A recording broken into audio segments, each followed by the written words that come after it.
नमस्कार बहनों एवं भाइयों। कभी विश्व के प्रसिद्ध राजनीतिवेत्ता रूसो ने कहा था कि गो टू नेचर, प्रकृति की ओर लौटो। आज समय आ गया है कि शहरीकरण की प्रवृत्ति से अपने को बचाते हुए बड़े बड़े उद्योगों के विस्तार की जगह छोटे छोटे उद्योगों से अपनी आवश्यकता की पूर्ति को सुनिश्चित करते हुए हमें प्रकृति की ओर लौटने की जरूरत है। और जब हम प्रकृति की ओर लौटेंगे तो जरूर ये पाएंगे कि प्रकृति के ऐसे बहुतेरे उपादान हैं, प्रकृति के बहुतेरे ऐसे हिस्से हैं जिनको आज हमने अपने से दूर कर दिया है, भुला दिया है, उनकी चिंता हमने छोड़ दी है। आप सब इतिहास में घटी उन दुष्ट कृत्यों की ओर, उन दुष्ट प्रवृत्तियों की ओर अगर नजर डालेंगे तो ये पाएंगे कि कभी चीन के साम्यवादी तानाशाह माओ त्से तुंग के द्वारा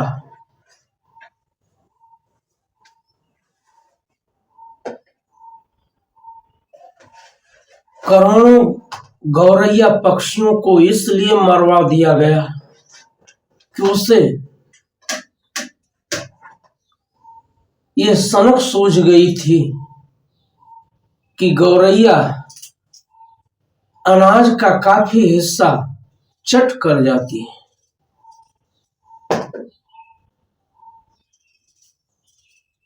इसका दुष्परिणाम चीन में भयावह रूप में प्रस्तुत हुआ।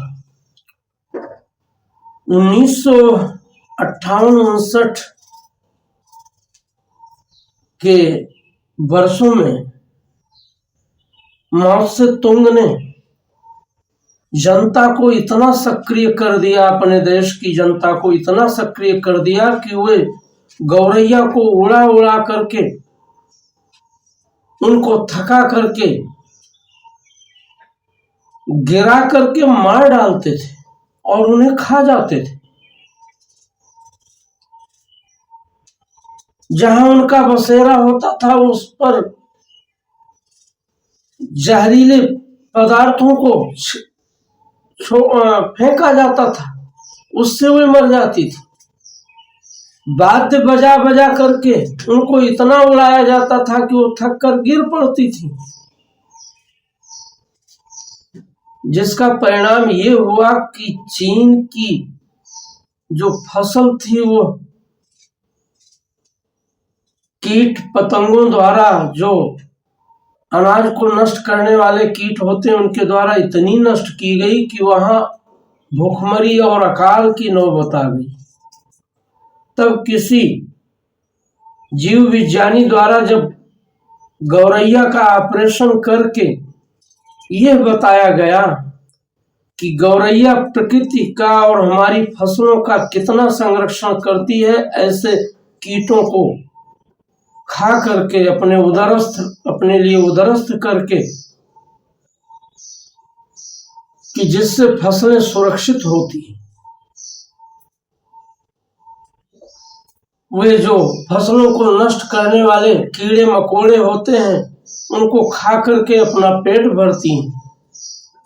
उनके उदर के लगभग 3 हिस्से में ऐसे कीट पाए गए और मात्र 1 हिस्से में अन्न पाया गया, वो भी अल्प मात्रा में। तब ये सच जब उसे मालूम हुआ तो उसने सोवियत संघ रूस से गौरइयों को मंगवा करके पुनः उनके घोंसले का कृत्रिम रूप से निर्माण करवा करके उनको फिर से संरक्षित करने का कार्य किया। ऐसी सनक को क्या कहा जाए। हमारे देश का तो राष्ट्रीय पक्षी है मोर, लेकिन चीन के लिए व्यवसाय का एक माध्यम बन गया है मोर। वहां मोरों का पालन, उनके अंडों का उपयोग करने के लिए, उनका मांस खाने के लिए और उनका पंख बेचने के लिए किया जाता है। उनकी वर्णिल से तरह तरह का शोभाशाली स्वरूप बना करके उसे बाजारों में बेचने के लिए किया जाता है। अब बताइए, इस तरह से प्रकृति का संरक्षण कैसे हो सकता है। ये सारे पशु पक्षी उतनी ही सुरक्षा के हकदार हैं जितनी की सुरक्षा के हकदार हम हैं। लेकिन हमने जिस असंतुलन को जन्म दिया है वह असंतुलन आज हमारे लिए ही भारी पड़ रहा है।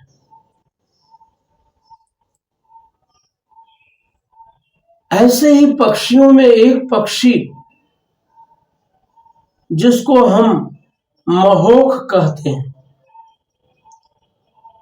बहुत ही प्यारा, मानव बस्ती के समीप की झाड़ियों में अपने अस्तित्व को रखने वाला और मानव जीवन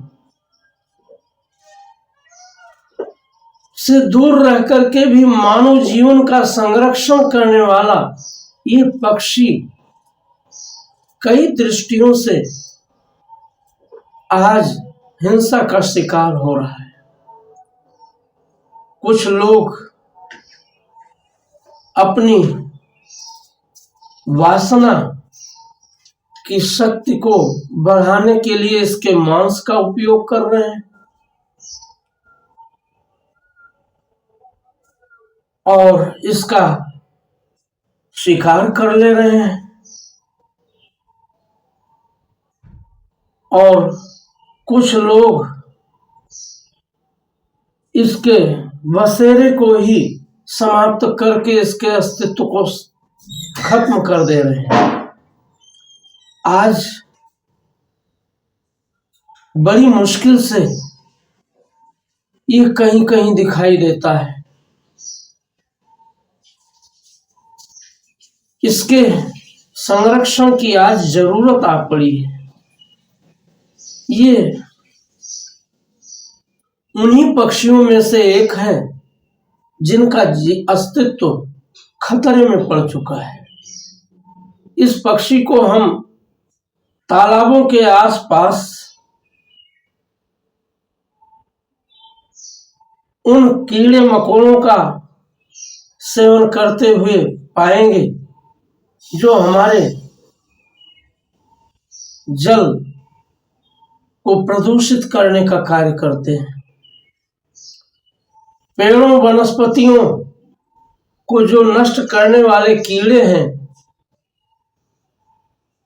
उनका उपयोग करते हुए पाएंगे, जिससे पेड़ वनस्पतियां तृण विरुद्ध सुरक्षित रह सके। आइए मैं अपनी एक कविता के माध्यम से जो मेरी विपणना में संग्रहित है इस पक्षी के वैशिष्ट्य को प्रस्तुत करना चाहूंगा। इस पक्षी को मैंने निकट से जिस रूप में अनुभव किया है उसे आप सब तक पहुंचाने का कार्य कर रहा हूं। आप सबसे निवेदन है कि मेरे इस संदेश को वायरल करके लोगों तक पहुंचाने का कार्य करें, व्हाट्सएप के माध्यम से और दूसरे माध्यम से, जिससे इस पक्षी का जीवन सुरक्षित रह सके। इसे नष्ट करने के लिए लोग कई तरह की भ्रांतियां पाले हुए हैं और उनके द्वारा ये बताया जाता है कि इसकी चर्बी से जो तेल निकाला जाता है, दवा बनाई जाती है, उससे गठिया बात और ऐसी बीमारियां दूर होती हैं, जबकि ये अपने आप में एक गलत भ्रांतिपूर्ण अवधारणा है। ऐसा कुछ नहीं है। हमारी प्रकृति में वनस्पतियों के बीज, अगर हम उसका उपयोग करें, जैसे करंज के बीज से तेल निकाल करके, तो उससे गाड़ियों में डाला जाने वाला जो क्रूड से तैयार किया गया डीजल पेट्रोल है, उसकी खपत भी बच सकती है और उसके तेल से, करंज के बीज के तेल से गठिया बात आदि के लिए जो औषधि बनाई जाती है, और अगर उस तेल का उपयोग किया जाता है तो उससे भी वो तकलीफ दूर हो सकती है। उसके लिए ऐसे प्यारे प्यारे पक्षियों को मारने की जरूरत नहीं है, बल्कि उनका संरक्षण करके अपनी प्रकृति को बचाने की जरूरत है। आप सबके लिए इस महोख पक्षी की उन विशेषताओं को उजागर कर रहा हूं, जो आपको जरूर इसकी ओर आकर्षित करेंगे और इसको बचाने की मुहिम में आपको लगने के लिए प्रेरित करेंगे। लीजिए, एक चिड़िया तापती है धूप, इस कविता का शीर्षक है। एक चिड़िया तापती है धूप, एक चिड़िया तापती है धूप, जबकि होता भोर का मृदुहास, जबकि होता भोर का मृदुहास, पूर्व दिशा से छाता जभी प्रकाश, पूर्व दिशा से छाता जभी प्रकाश, शस्य गेहूं मटर प्रसरित ओस, झलक उठता मुक्तिका का कोश, झलक उठता मुक्तिका का कोश, शीत संगीवात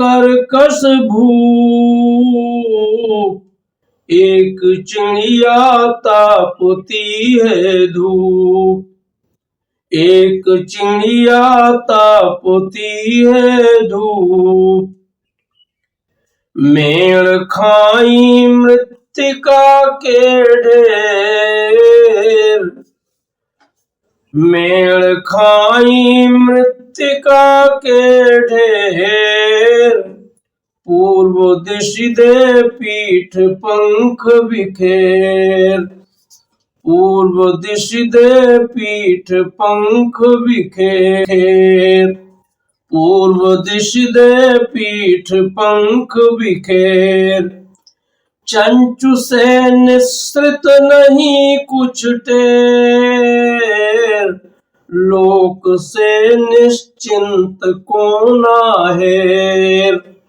लोक से निश्चिंत कौन आहेर। सेंकती तन सिर्फ बैठी चूप, सेंकती तन सिर्फ बैठी चूप, एक चिड़िया तापती है धूप, एक चिड़िया तापती है धूप। देखो उसे प्रातः या देखो शाम, देखो उसे प्रातः या देखो शाम, व्यस्त कुछ भी नहीं वो निष्काम, व्यस्त कुछ भी नहीं वो निष्काम। जबकि छाती धूप ललित निढाल, जबकि छाती धूप ललित निढाल, अगम गति से तीर घूमित ताल, अगम गति से तीर घूमित ताल। वीनती निज खाद्य कीड़े घूप, वीनती निज का वीनती निज खाद्य कीड़े घूप, एक चिड़िया तापती है धूप, एक चिड़िया तापती है धूप। वास झुरमुट बांस झाड़ी पूर, वास झुरमुट बांस झाड़ी पूर, और वो खग वृत्ति से रह दूर, और वो खग वृत्ति से रह दूर।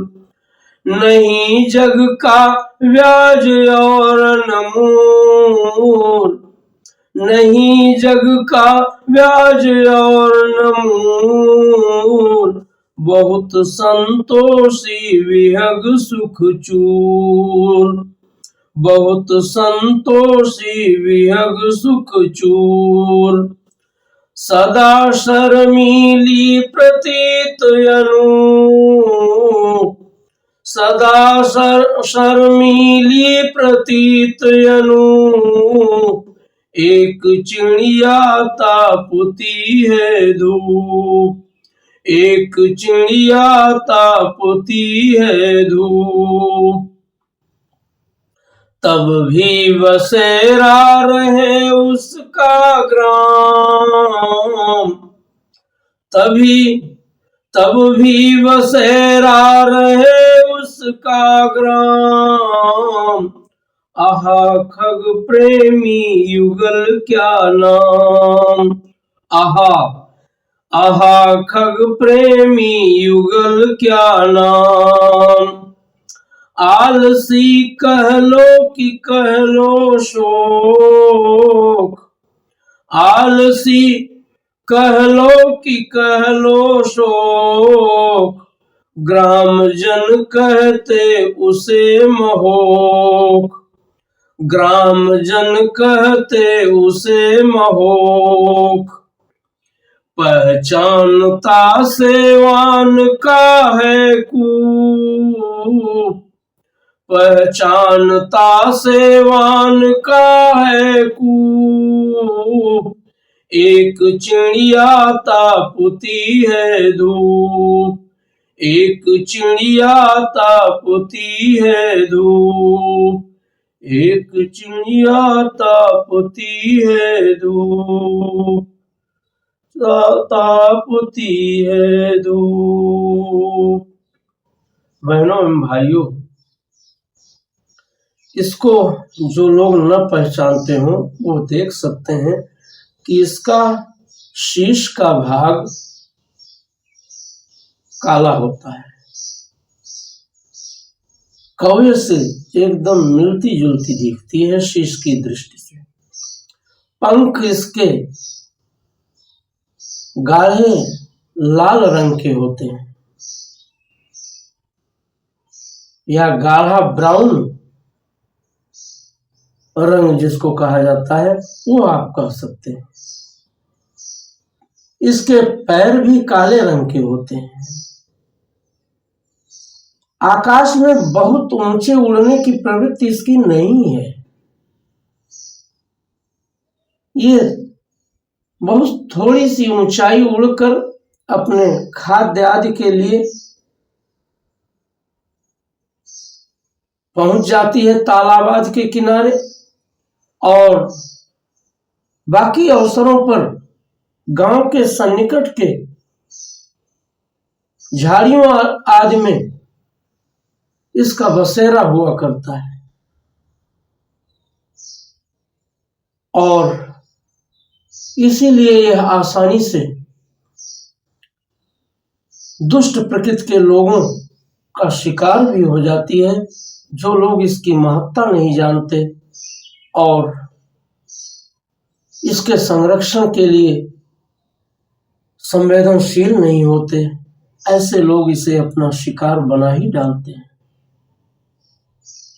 जरूरत है इसका संरक्षण किया जाए, इसका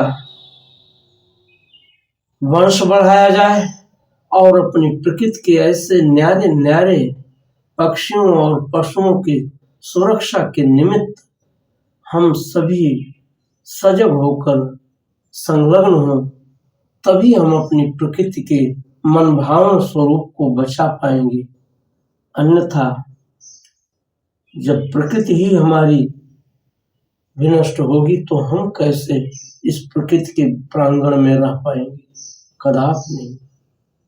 इन्हीं शब्दों के साथ धन्यवाद। जय हिंद।